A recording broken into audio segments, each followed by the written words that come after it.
Just to cash in. Oh, well. Cash in. Say cash in.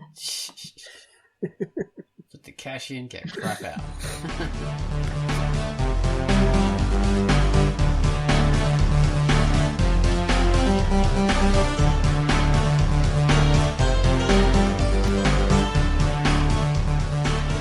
Hello and welcome to the QUACKCAST. This is QUACKCAST number 449.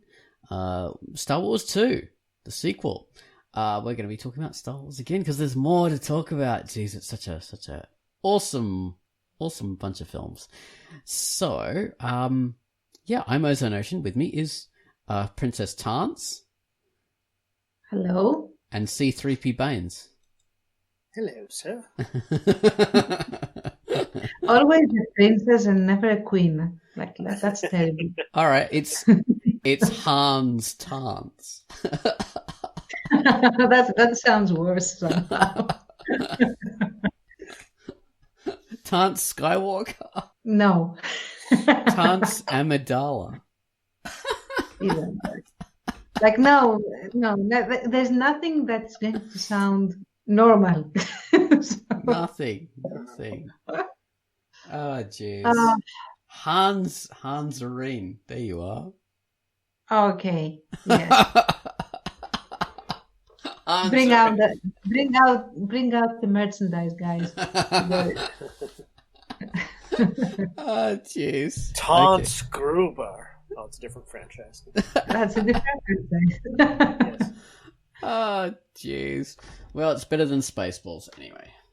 No, it's not. Spaceballs is that's arguable, actually. freaking fantastic. We love Spaceballs. So we're going to be talking about the Star Wars stuff, the rest of it, because it's a massive franchise, and we only really covered two things last week, which was the original trilogy and the new trilogy. So, before we fill in the blanks, I have to mention the featured comic, and the featured comic this week was Wild Wolves. So here I am talking about Wild Wolves. Hello, I'm Ozone Ocean, and my feature for the week was Wild Wolves. Nell and Sol are two star-crossed lovers, members of rival wolf packs, who are at war with one another. They sneak out to meet in secrecy, but how long can that last before they're found out and their lives are torn apart by terrible war? Sol's pack is huge and vicious. Nell's is small and friendly. The outcome of any conflict is hardly in doubt. The only hope is that the fragile truce will hold. The art of Wild Wolves is impressive, fully digital, full colour, and drawn with a very practiced hand. It's mostly cel-shaded with painted backgrounds, but sometimes pages are fully painted. And when I say painted, I mean digitally painted. The story is a romance, drama, action, adventure starring talking wolves. So you've got that anthro aspect to it, but it's not really an classic anthro comic in that the wolves have not got, human bodies and live in cities and all that kind of stuff and wear clothes. They're actual wolves. They just speak like humans and sort of think in a sort of human way. It's an interesting comic. It's quite fun. Beautiful looking. The story is quite clear. The character motivations are quite clear as well.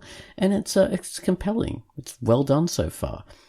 I hope you enjoy it. It's a spin-off from the original story by Save Room, Epic Save Room, who is the artist and creator. So you can click on his profile or his or her profile and see the other work that Epic Save Room has done and, learn more about the world of the Wild Wolves. Get into it. Anyway, I hope you enjoy reading Wild Wolves by Epic Save Room, and it's rated E. And that was the featured comic, Wild Wolves. Okay, so next up is our featured music, and the featured music this week is Space Fighters. Space Fighters, which is a sort of a weird sequel to a comic called Space Fighters on Earth, which was featured about 10 years ago on Drunk Duck. Wow. It doesn't exist anymore. That comic is not on our site. I don't think it is anyway. But yeah, Space Fighters is, which is the newer version. So Space fighters in space. It's good work. It looks good. Yes, Space Fighters, very related to Star Wars, of course. Okay, so Yeah. the music, I would describe it as big. Run to your space fighters, leap in, rev up your proton engines, blast into high Earth atmosphere at 9 times the speed of sound, and shoot into orbit to hunt the baddies. This dynamic, cool tune is the perfect soundtrack to defend the Earth too. It's groovy and classic. So take it away, Gun Wallace, with Space Fighters.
And that was the featured music, Space Fighters.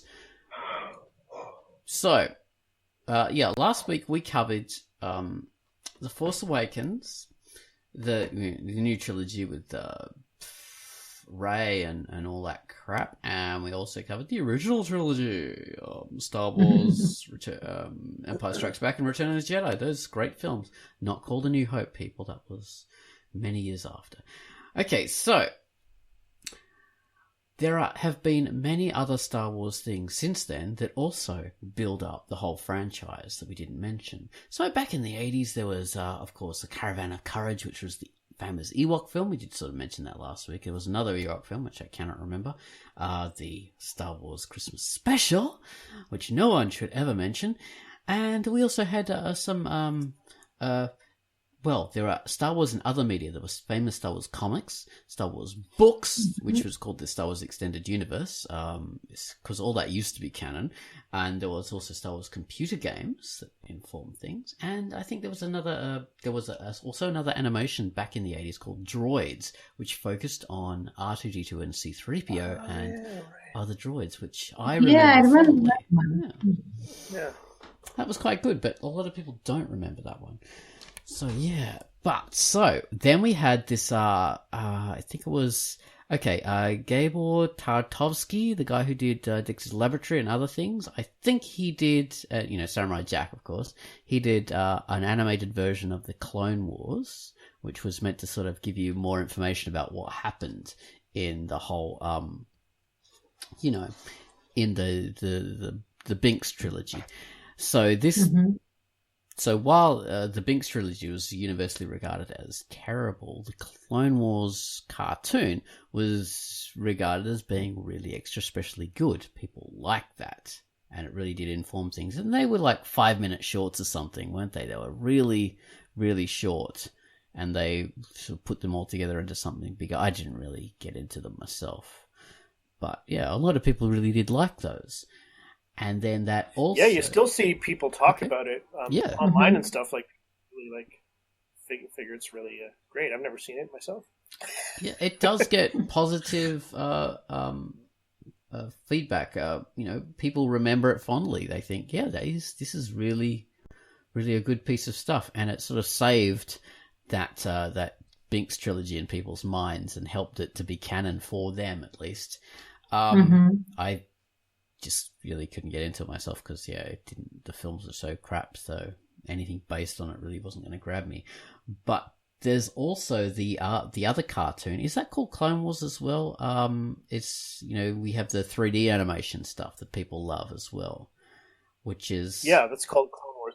That's the one I'm thinking of, actually. Oh, okay. Well, that one's I was thinking of that one. Really? The one that has the prominent female Jedis as well in it, like Ahsoka. And that's the 3D animated one.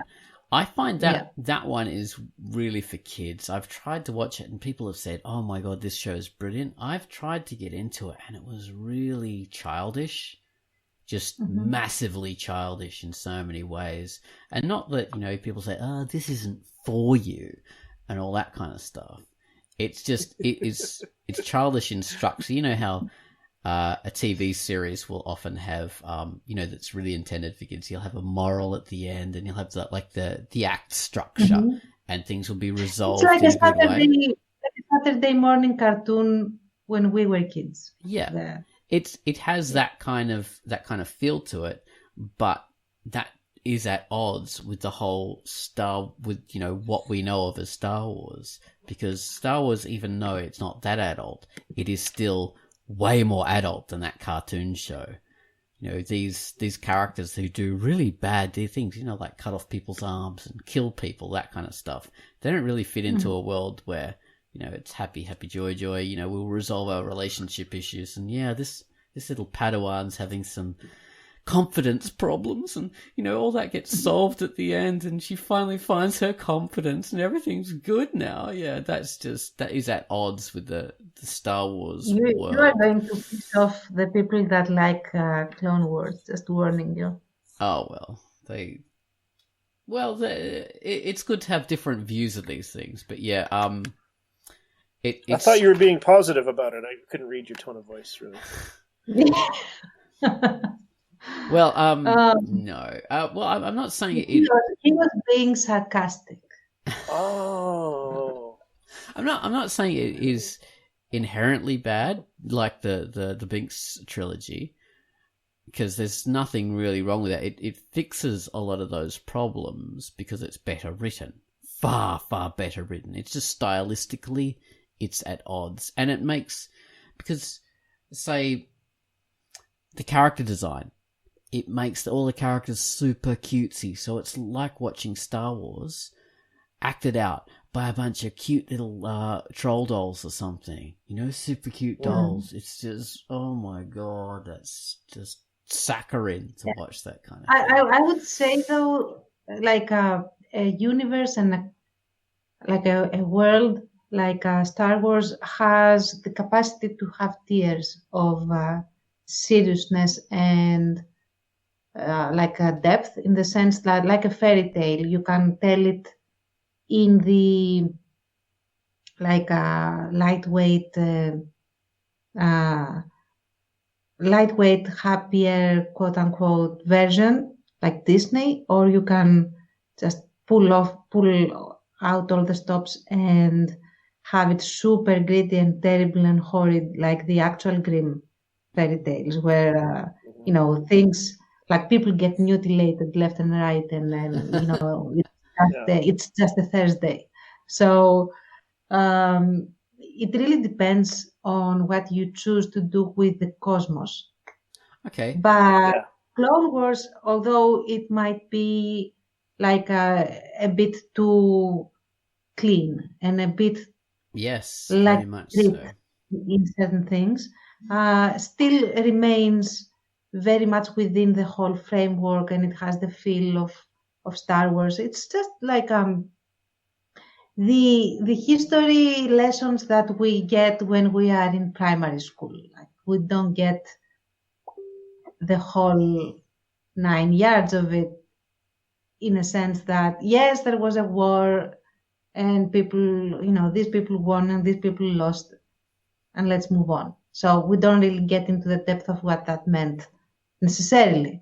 So that's what I'm saying, is that Clone Wars added to the mythos, even if it could appeal less to a more mature audience, because it lacks, for example, the actual gravitas that would have to go with an all-out war with robot armies and I see what you say. Magic monks. Yes, basically. I see what you say, and I can agree with it on some levels. In principle, I can agree with it. But for me, the tone of the Star Wars universe is more of the universe to me, and more of the story than just a superficial effect.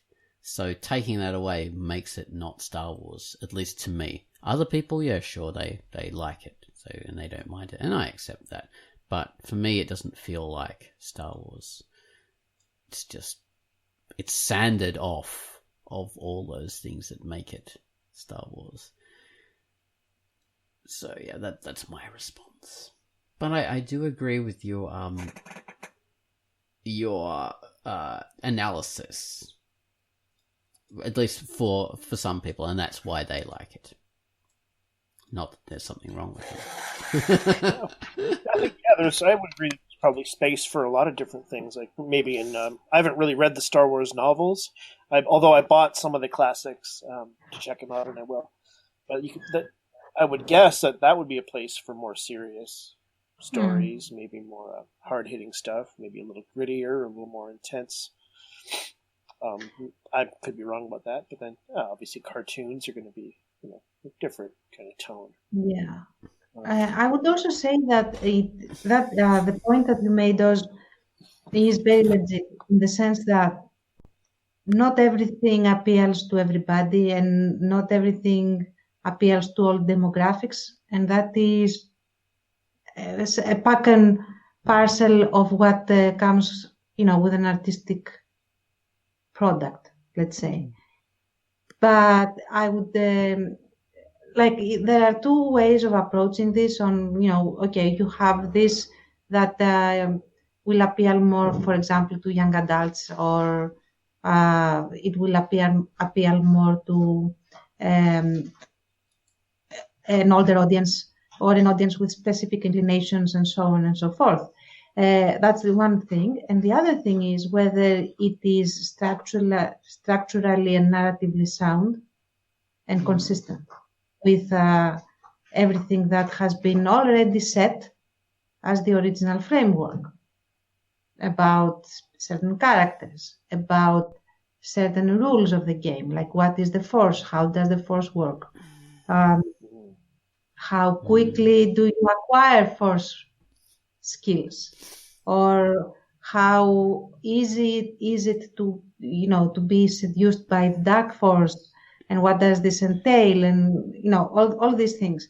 These things could be packaged in a more My Little Pony level packaging, or it could be a Saving Private Ryan packaging, but it still has to be consistent within the whole mythology. Like, it should be recognizable. That's what I'm saying. Yes, which some people think that it is. For me, it just legitimizes the Binks trilogy. But yeah, I mean, you see how that's a great point. Like, you see how Trek, just a brief little tangent here, like how Trek did it, at least until recent years, like with all their different series, but it was a universe that hangs together. Like, the rules are the rules. You have your warp speed travel. You have your major alien races, like until Voyager gets lost on the other side of the galaxy. You have kind of the basic way it works, the way the technology works, the way the command structure on the ship is like the Navy, and kind of the Prime Directive, and like all these rules, like all these things that make up Star Trek was really like incredibly well maintained, for a long time through the first 4 series or whatever. Yeah. And it made for a very a franchise really held together. Really, and on TV there was time too to do all these different tones of stories. Especially all the series really, especially DS9 and Voyager, were able to do more serious, gritty stories, even more serialized stories on DS9, and then to do kind of comedy. Amazing stuff. Character studies. And I think that going around through everything that has been created within the Star Wars universe.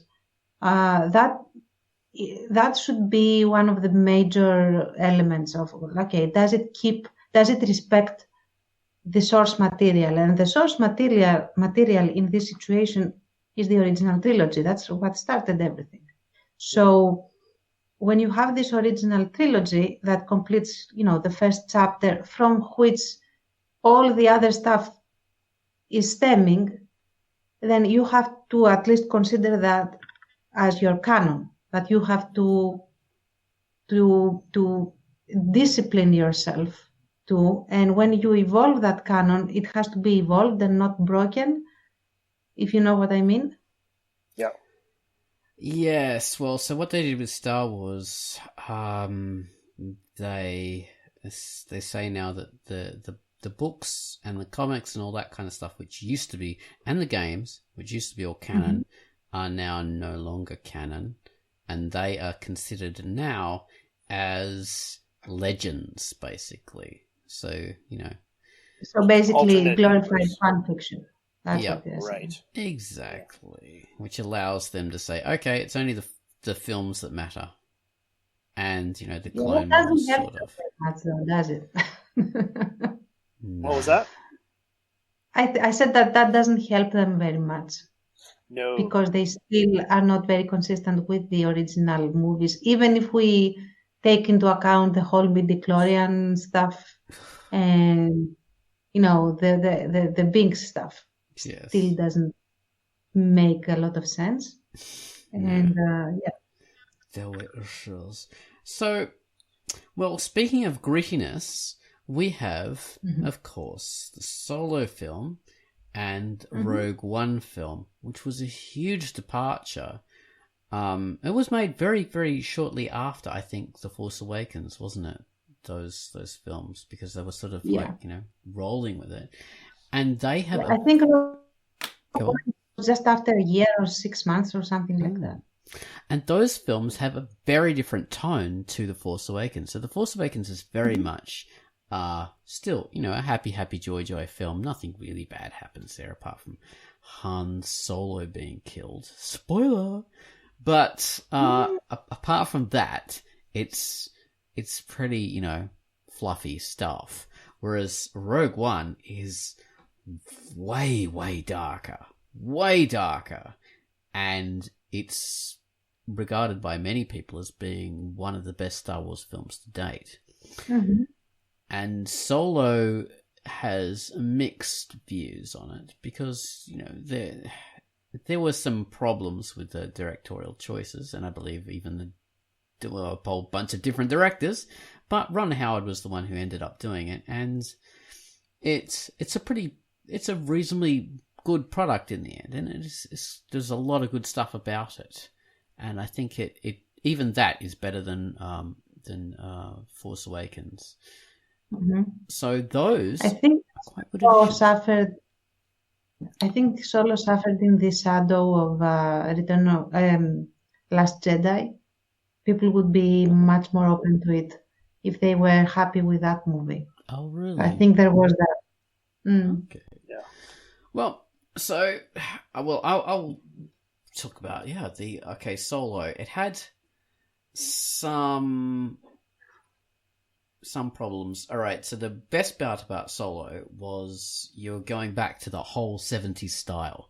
So there's a fantastic revival of that 1970s style of the original films, because that really, watching that really sort of tells you that 1970s style informed way more of the film than you'd imagine that it would, because you'd think, oh, that's just superficial, whatever, but actually consciously including that in, the hairstyles and the style of clothing that they, chose to be influenced by, all that kind of stuff, the decor on the spaceships and that kind of stuff, lots of mirror chrome and all that, which was popular in the 1970s. That really did make the film feel way more Star Warsy than a lot of the other more modern stuff that's been done. And it wasn't just like superficial, like I'm saying. It's really helped you be immersed into it and take you back to that time. So that kind of thing really worked. film itself, the story, there's some obviously bad writing choices. Like we've got Lando Calrissian. So it's his first introduction. So they chose to dramatize the meeting between Han Solo, Lando Calrissian, and how Han got the Millennium Falcon. So we have that. So we have a lot more about Lando's character.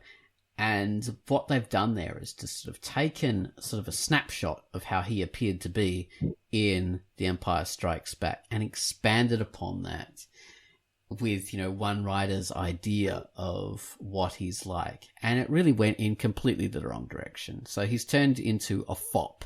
We have him wearing a cape in the Empire Strikes Back, sort of coming out, being commanding, wearing a cape and being a smooth kind of guy. Some idiot of a writer has thought, yeah, a guy who wears a cape, he's a fop now. He's someone who's overly who's concerned about his appearance. And that's just stupid, because we see him in The Empire Strikes Back and he's not wearing a cape because he's a fop. He's doing that because he's the leader of an entire city. He is like the emperor there. He is the king of this place. So of course he's going to be commanding and he's going to be cool. But apparently, yeah, he was already wearing capes. He loved them so much he had a whole cupboard full of them. Yeah, he was basically this a caricature sort of, ridiculous fop, like super concerned. Yeah.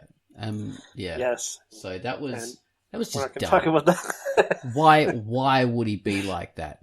And he has a sexual relationship with his robot's assistant, droid, who also has this ridiculous personality, who doesn't want to be treated like a slave because she's an emancipated robot. And, it should be robots' rights, and it's not fair that we're treated like slaves, because that's just, it doesn't fit with the world. It's stupid. It's a silly comedy. So that was a slight detraction, although it did not detract huge. I mean, the film was still good, so it wasn't that massive a detraction. It was just silly. It was just stupid. The person who wrote that didn't understand their character and messed it up a bit. Because, yeah, Landau is cool when you see him in The Empire Strikes Back. He's not a dork. He's not a fop. He's not a joke. He is...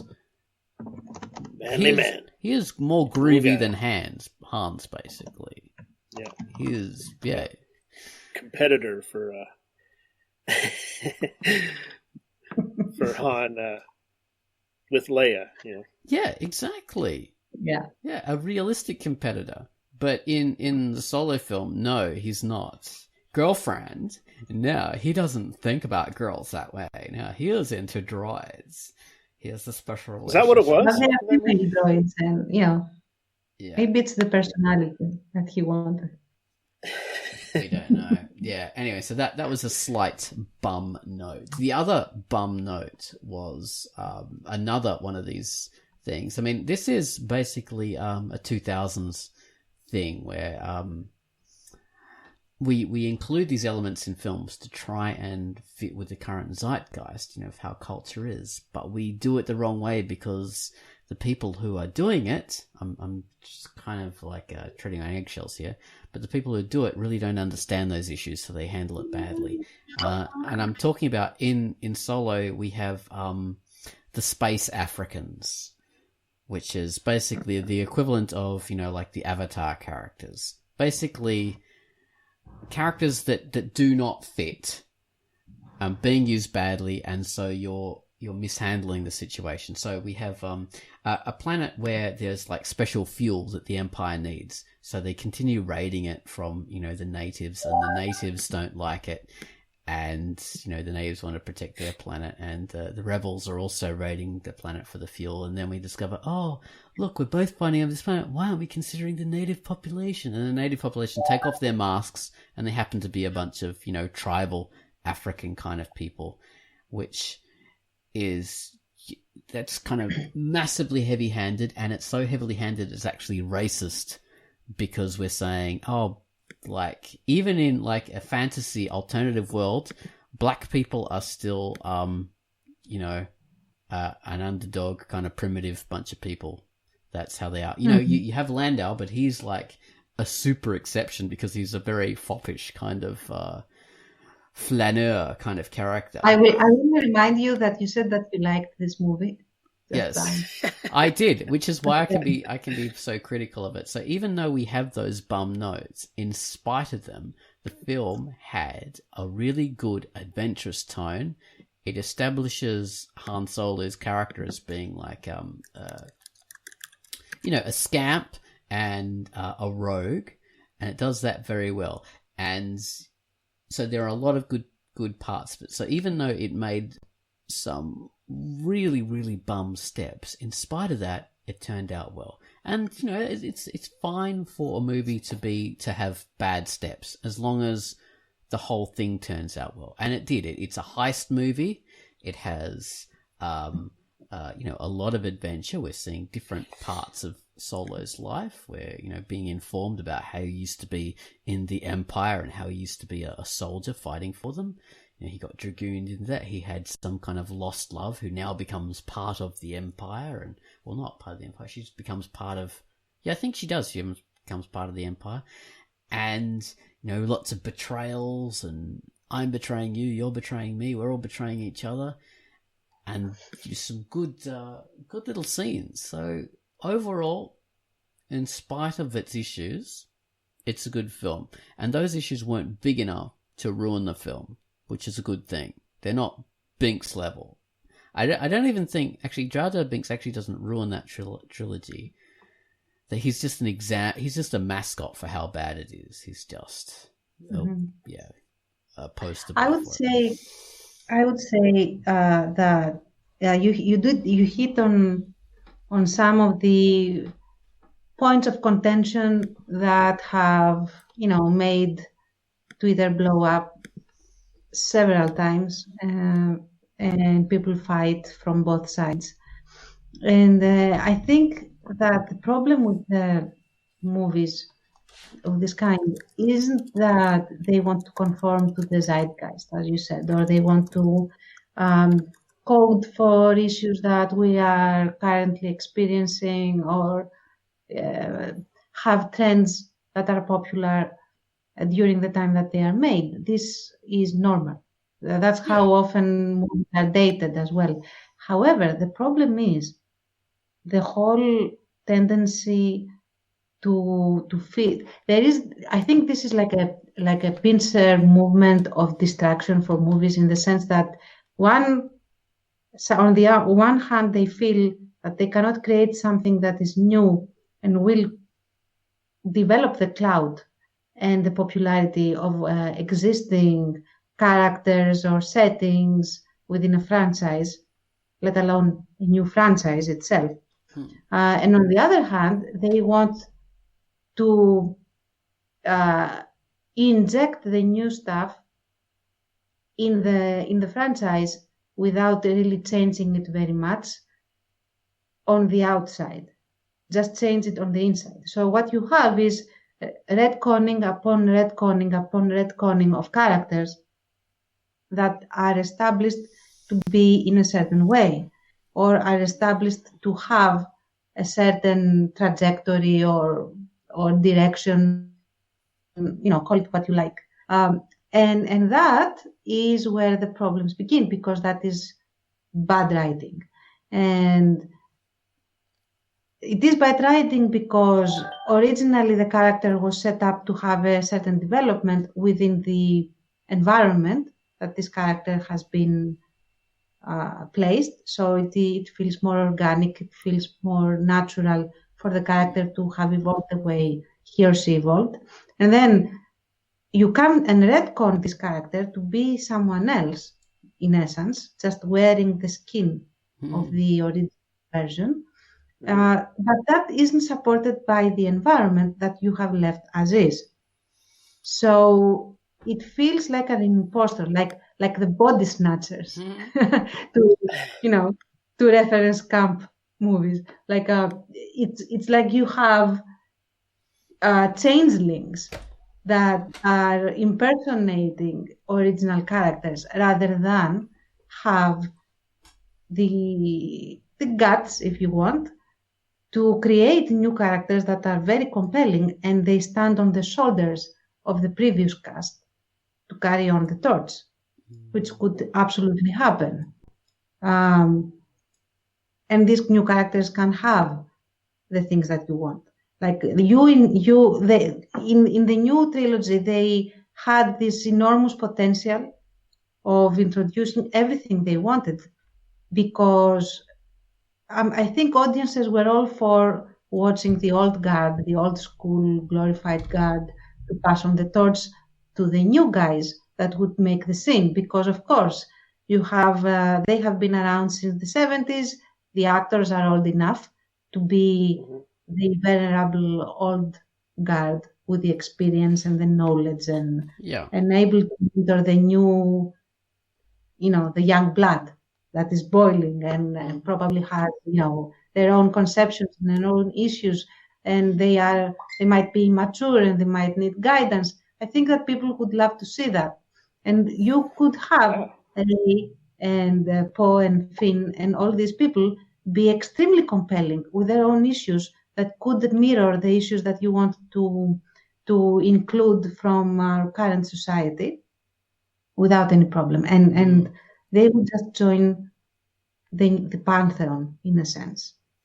But that wasn't done. Instead, you took the character of Luke, bent it out of shape to become someone else in order to have him replaced by a new female Luke Skywalker that will be, serving the plot in his place, more or less. Yeah. And the same happens with a lot of other characters as well. Leia is basically kidnapped from her role as a general to have this new lady with the purple hair, and Holdo, that's her name. I forget her almost always. Right. You have like a Holdo come in and be Leia, while Leia is there as a token, but brushed aside, like someone that they don't want to utilize. We have never actually seen her in command, and that's a shame. It was a missed opportunity. Yes, and so she was, she was quite effective as someone who looked like she was in command in The Empire Strikes Back, in the snow base. Mm-hmm. So she already had a history of that. Well, we haven't mentioned Rogue One. We haven't sort of gone into that. Yeah, Rogue One, on the other hand, is very respectful, although it feels modern if you see it.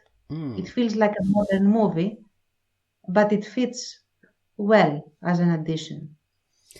It does, and that was, of course, the prequel that we really needed, rather than the origin of Darth Vader, which was, no one really cared about that.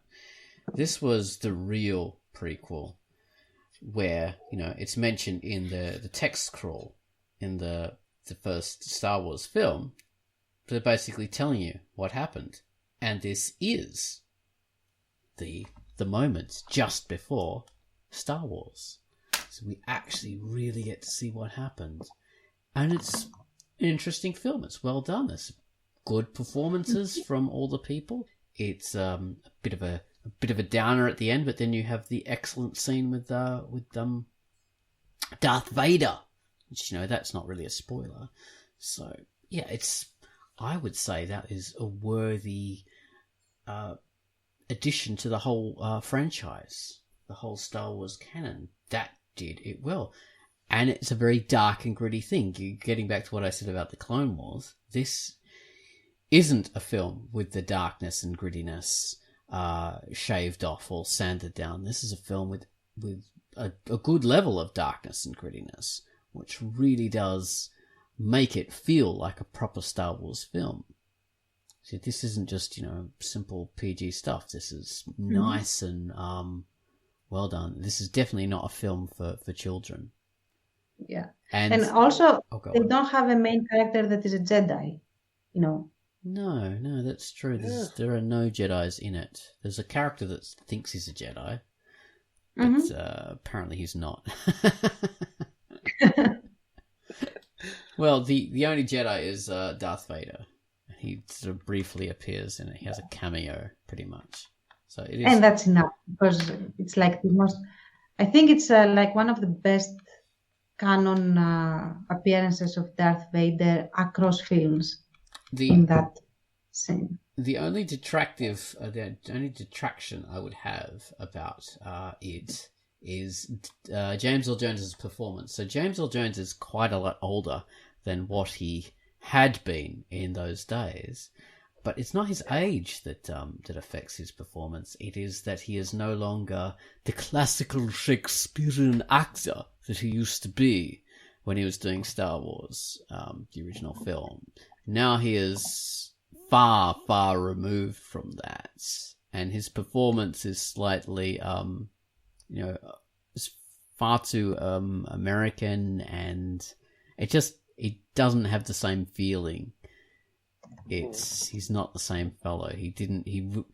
Really what he would have needed, I think, is if he had a lot of practice, just getting back into that mindset and that feeling, because if you watch James Earl Jones films from the 70s and early 80s, he talked differently. It was just a different kind of thing, and it wasn't the performance he delivered in this film. He needed a bit to get into the role, which he hadn't got, I think.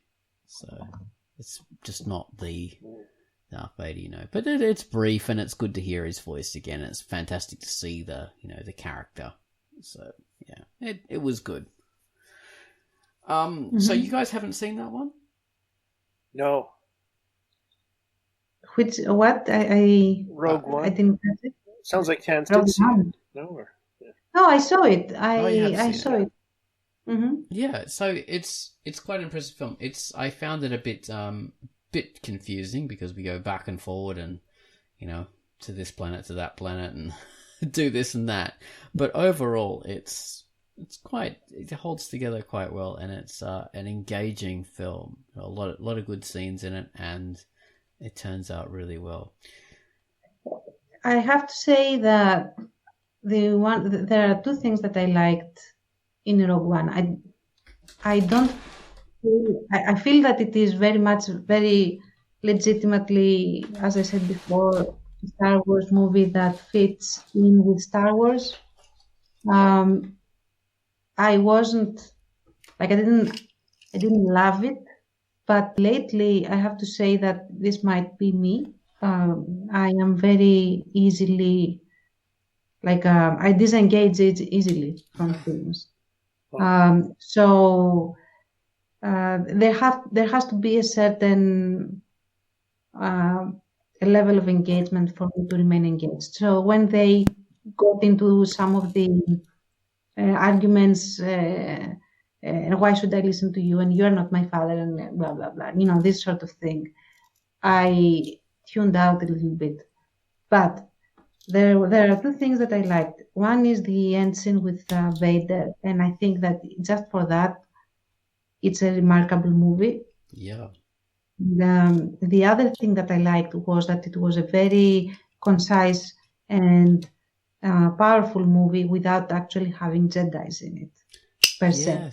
Yes, because the film, one of the things with Star Wars, it just becomes too focused on Jedi, and that's again one of the bigger issues with the Binks trilogy, is that it just overly focused on the Space Knights. And I think it's more focused on the politics, the original trilogy. Politics and the Space Knights, because we got a lot of sword battles and got all this stuff. But yeah. Yes. Okay. Yeah. But say I'll accept that okay. one. Yeah.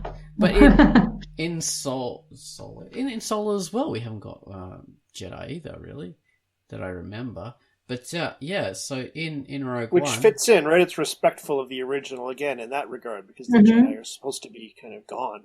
Exactly. Like, they're just a few remnants hidden in dark corners, you know. Like, Exactly. as far as And we winning. also get more of a feel of the resistance, which is nice. They are proper rebels. Yeah. And there's different factions of rebels.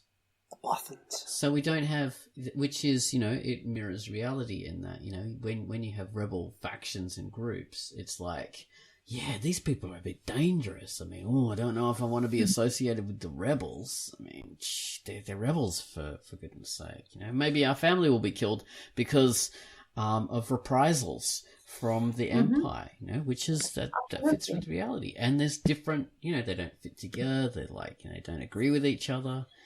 And that's exactly what happens in Greece, with the French resistance as well. All these kind of things. They weren't like the rebels versus the bad guys. I don't think there was a resistance that didn't have at least like 4 different factions and 2 big ones at any given moment. Like if you look in Poland, if you look in Ukraine, I won't even touch upon Italy, that, you know, is a whole ball game in and of itself. I mean, the resistance has this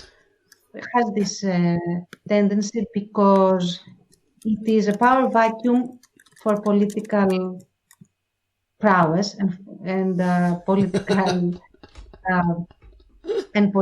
strength into the future, because it's like, okay, I'm going to make sure that if these guys win, I am the one in the saddle. So my faction has to, you know, be over all the other ones, and so on and so forth. And there's there's that, but it's also like you have not got the mechanisms and the structure to create one big unified group. You've got, because, you know, you have to be secret, so you can only reach a smaller amount of people. So we can be all unified because we all believe in, you know, communism, and we can all be unified because we're all royalists. We want to restore the king, and we can be unified because we're all Republicans and we do this. And then we'll sort of make contact with the other groups of resistance because we're sort of fighting for the same thing, and it helps if we can have coordinated attacks, and that can work out. But yeah, that's one of the things, you know, you can't be one whole big group together because you can't actually physically communicate with those people. Secrecy is a lot harder, you know, it helps to be smaller cells and all that kind of stuff. So yeah, there's a lot of different reasons why you have to have split up groups. But so that's the general, to bring it back to space resistance. The good thing about Rogue One was exactly that it didn't actually cross any lines or step on any toes of the original. It fit well. It was a story about how they got the plans for the Death Star, and how, you know, and we got to meet those main people that died, that were mentioned, getting these plans, and that's good and all fine. Yep. The problem... I'll go on. Yes. No, you go. I was going to say it created a creative story around that. So, like you were saying before, we could have new characters, and totally new characters, which are whatever characters you want, and just drop them in this world, and they're all fine because they can live and die. You know, they die, but you don't have to recreate and retcon stuff in order to make them and build them up and do what you want. So yeah, anyway, go on. And generally retconning stuff, and that's the problem. I think The Last Jedi is an excellent study on how to disenfranchise your audience. Disenfranchise the franchise? Yeah. Yes. Because what they did was, in an effort to appeal to new audiences that wouldn't have like a big exposure necessarily to what lore and mythos there exists, they completely cut off and burned the bridges with the old. And the whole thing, I think was made in order to try and signal like a turn of towards certain themes maybe, but even then it doesn't really make a lot of sense, because you can easily do that, and that's a thing that I always believe in narratives. There is nothing you can't do. You can make any franchise be pro anything and against anything. It can be pro-communism. It can be pro-fascism. It can be pro-republicanism or pro-democracy or nihilistic or, whatever. You can throw it in. But in order for it to make an impact, you have to weave it into the story as it is already there. You have to respect the infrastructure. Otherwise, the tower will come crashing down along with the things that you want to get across through this particular franchise or story or whatever it is.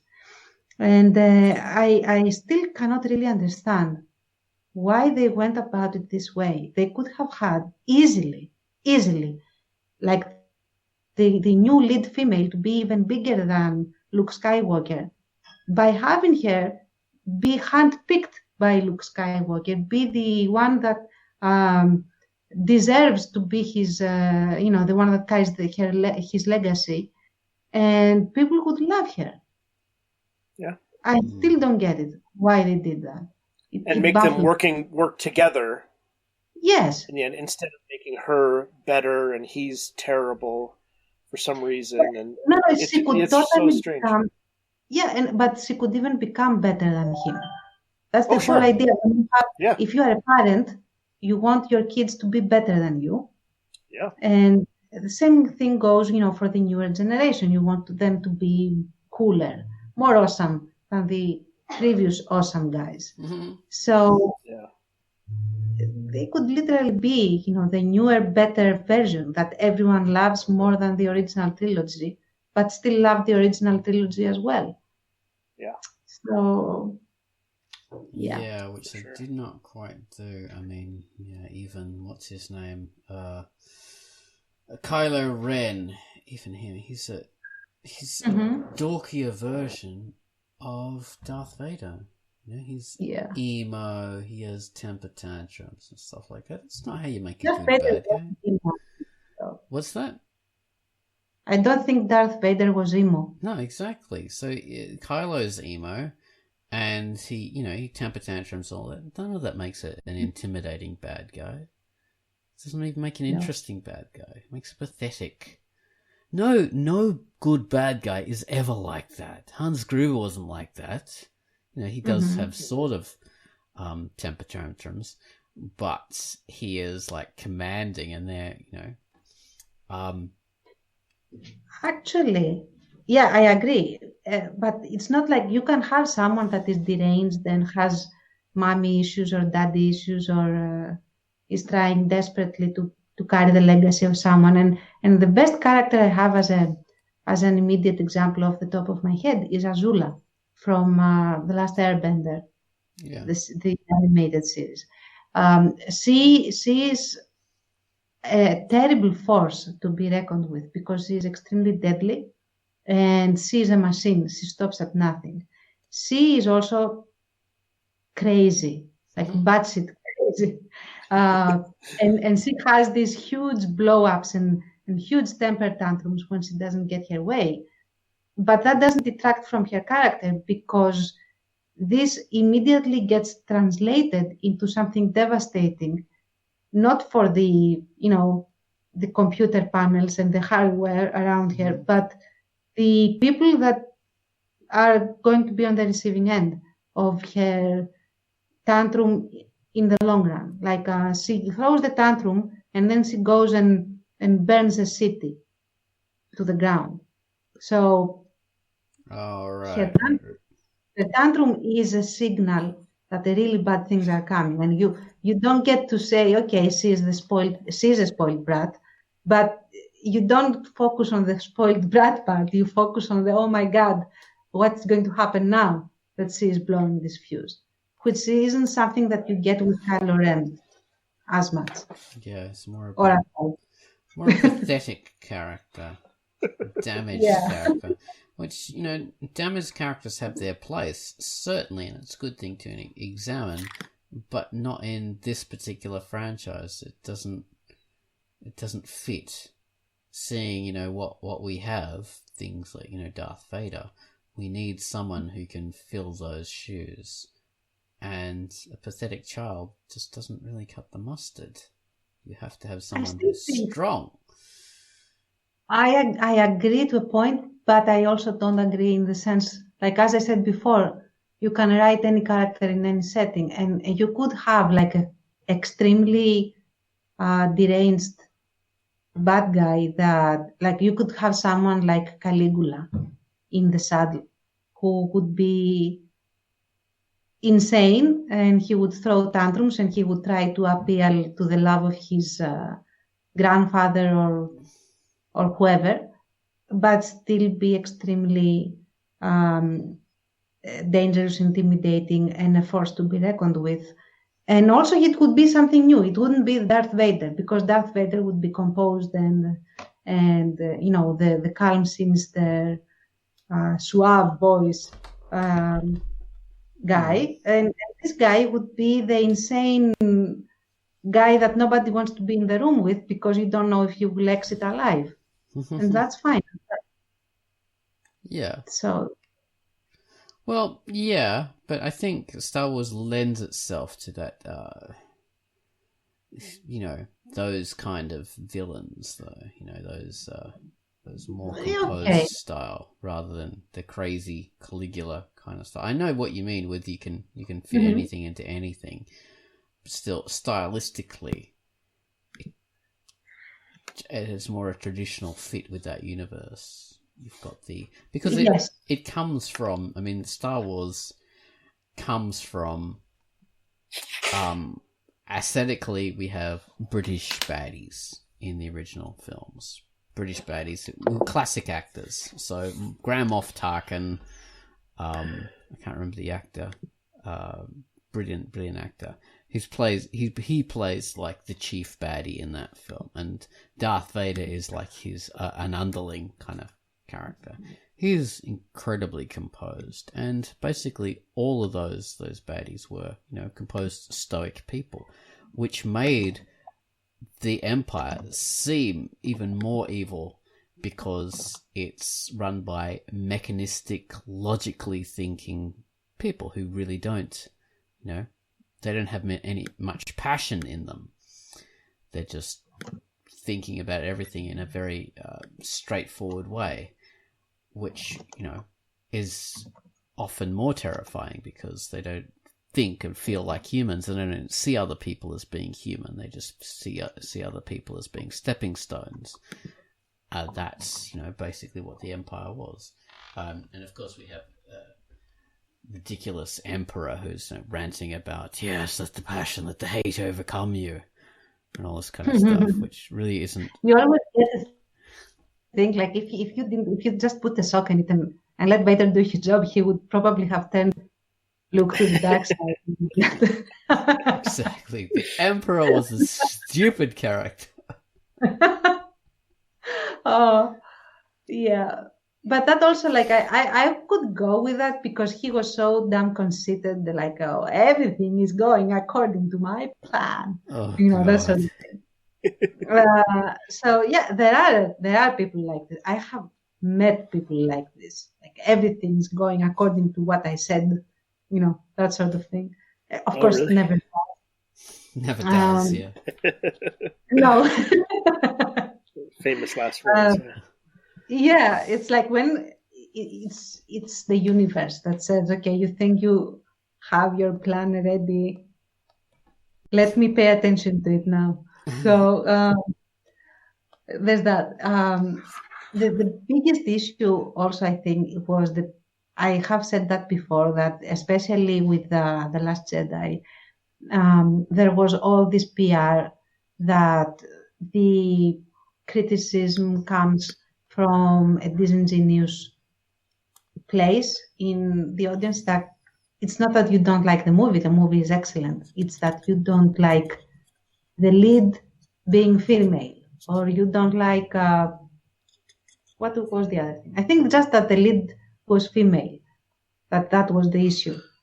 Or like you wanted only exactly what you wanted, and you're a man baby, and you're stuck. Yeah.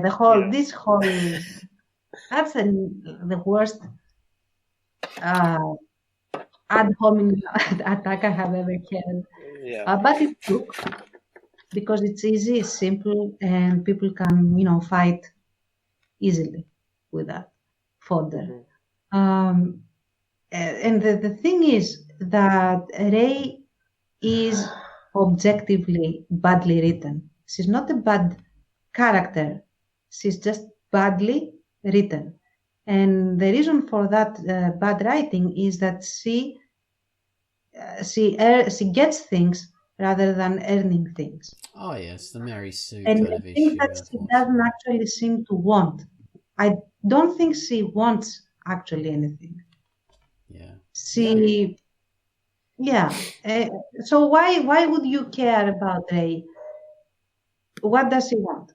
She's not Really? fighting What for revenge against her parents, like her No. guardian or whatever, which Luke was, or she's not fighting to save someone or become a hero.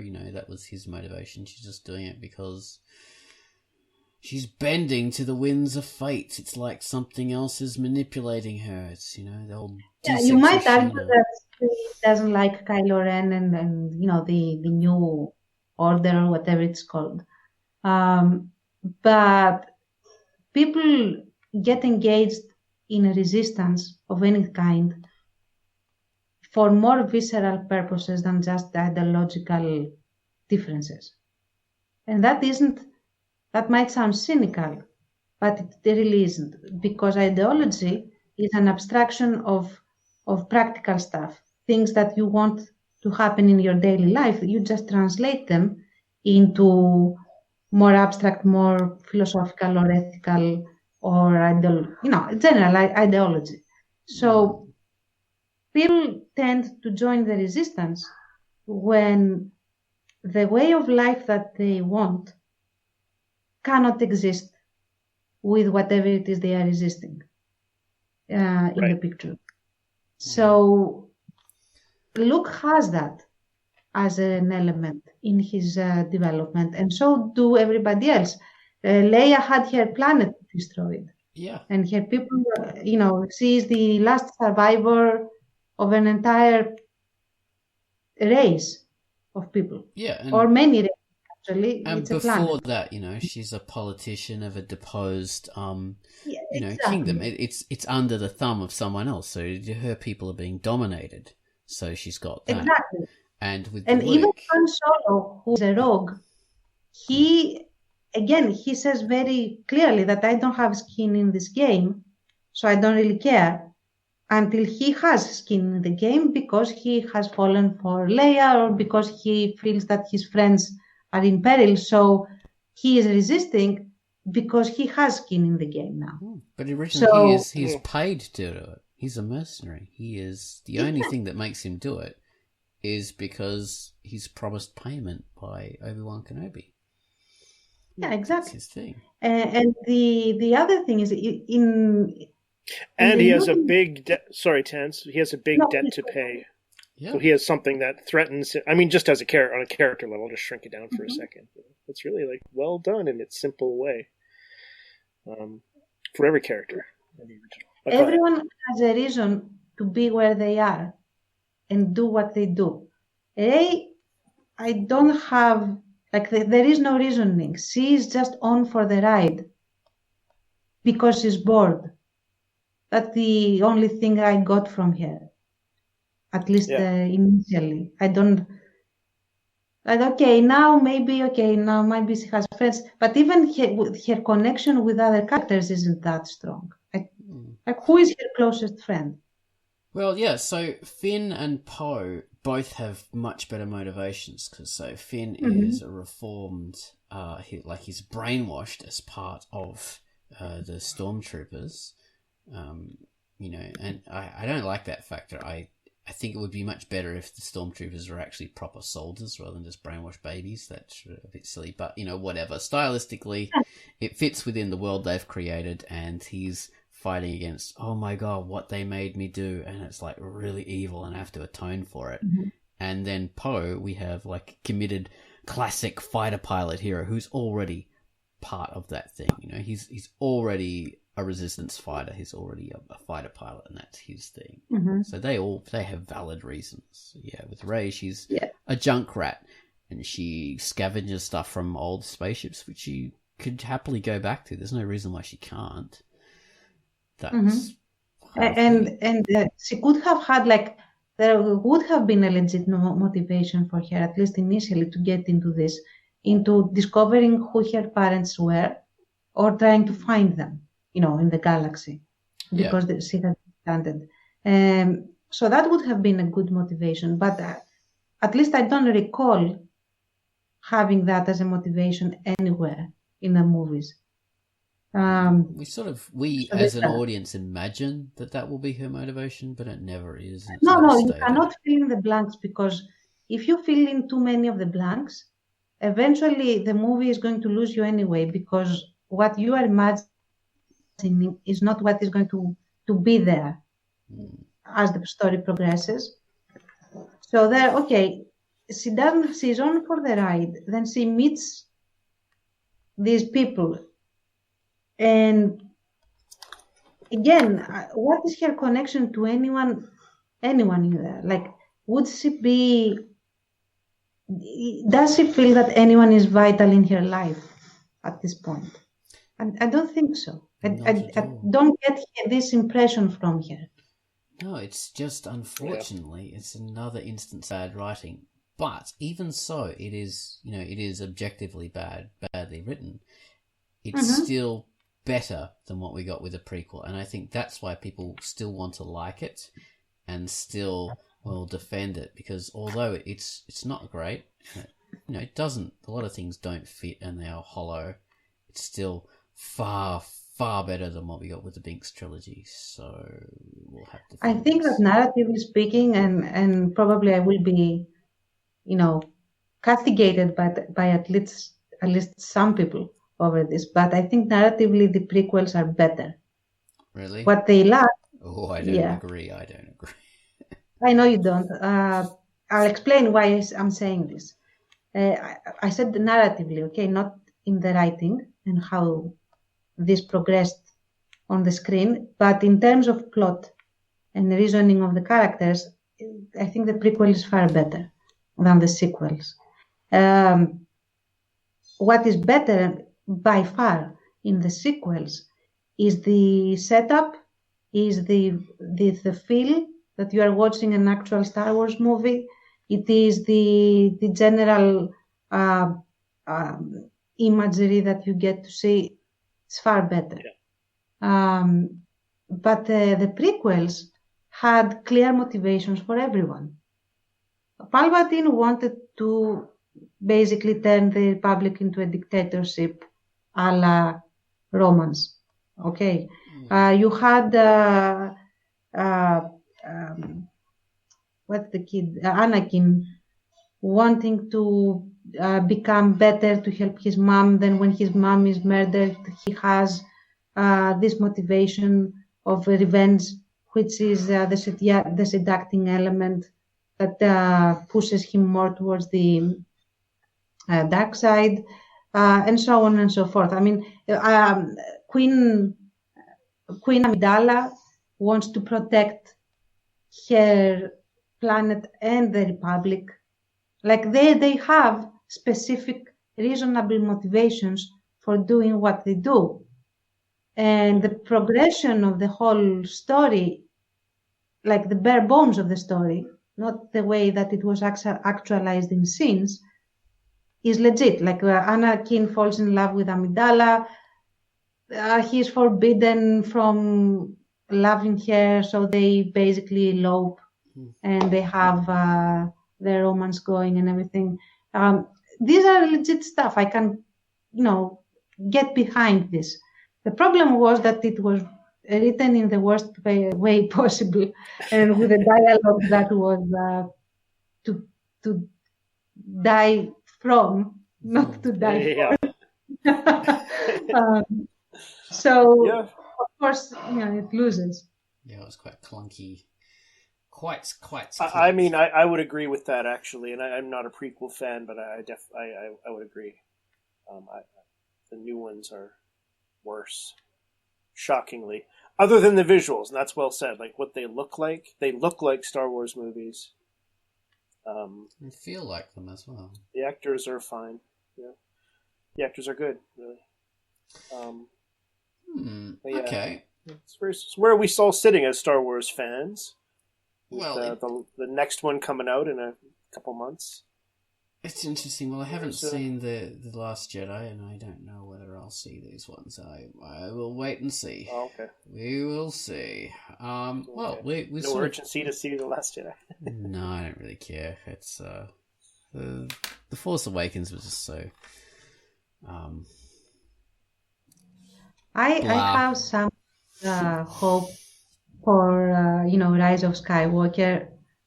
I have been dreading slowly some of the leaks of what is probably in there, but maybe they can correct certain things. It's still correctable, in my opinion. If you got in a proper script, you could correct by explaining away certain things and bringing it all together. And as we all know, if you have a good ending, the beginning and the middle get a different lens to see everything. So. Yeah. And the opposite is also true, unfortunately. Mm-hmm. Yes. All right, then. We shall leave the Star Wars discussion for now. It is closed. It is ended until the new movie comes out, and then we might revisit it. It's interesting. Maybe we'll all make an effort to actually see it. And maybe. I might not go. I think I'll definitely wait to hear some feedback from people. Okay. Well, I should definitely catch up with the Last Jedi, and get a proper view of that, so I can actually be informed. Because yes, I've avoided it, not because I've heard anything bad about it, just because I couldn't be bothered watching it after the Force Awakens, and wasn't interested. Right. Oh well, we shall see. All right, thank you guys for being part of the QUACKCAST number 449. Headachy and thank as you. Thank you. Yes. Thank you all. All